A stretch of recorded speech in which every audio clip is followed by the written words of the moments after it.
केंद्र व्यवस्था जनधन निर्णय सरकारचा नवा आदेश चालू ठेवा. पंतप्रधान जनधन योजना ही देशातील प्रत्येक नागरिकाला बँकिंग सुविधा उपलब्ध करून देण्याच्या दिशेने उचललेले एक महत्त्वाचे पाऊल आहे.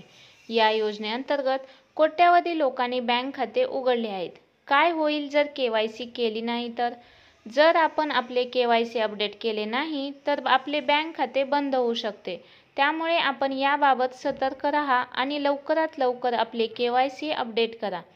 जनधन योजना ही सरकारची एक महत्त्वाची योजना आहे. या योजनेचा लाभ घेण्यासाठी आपल्याला केवायसी करणे आवश्यक आहे. केवायसी करून आपण आपले बँक खाते सुरक्षित ठेवू शकता आणि या योजनेचा पूर्ण फायदा उठवू शकता. काय आहे नवीन अपडेट? आता केंद्र सरकारने या योजनेत एक महत्त्वपूर्ण बदल केला आहे. मागील 10 वर्षांपासून उघडलेल्या जनधन खात्यासाठी पुन्हा एकदा केवायसी करणे अनिवार्य करण्यात आलेले आहे. याचा अर्थ या खात्याची माहिती पुन्हा एकदा सत्यापित करणे आवश्यक आहे. का केलं जात आहे हे केवायसी? सुरक्षा. केवायसी करण्यामागे मुख्य उद्देश बँकिंग व्यवहार सुरक्षित करणे हा आहे. यामुळे फसवणूक आणि अनधिकृत व्यवहारांवर नियंत्रण ठेवता येईल. दुरुपयोग रोखणे. काही वेळा खातेधारकांच्या माहितीचा दुरुपयोग होतो.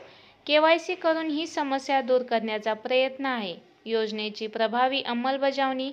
केवायसी करून योजनेची प्रभावी अंमलबजावणी सुनिश्चित करण्याचा प्रयत्न केला जात आहे. कसे कराल केवायसी? केवायसी करण्यासाठी आपल्याला बँकेच्या शाखेत जाण्याची गरज नाही. आपण ऑनलाईन पद्धतीने केवायसी करू शकता. आपल्या बँकेच्या ऑनलाईन बँकिंग पोर्टलवर जाऊन आपण आपले केवायसी अपडेट करू शकता. यासाठी आवश्यक कागदपत्रे. केवायसी करण्यासाठी आपल्याला आपले आधार कार्ड, पॅन कार्ड आणि ओळखीचे इतर कोणतेही कागदपत्रे लागतील. धन्यवाद.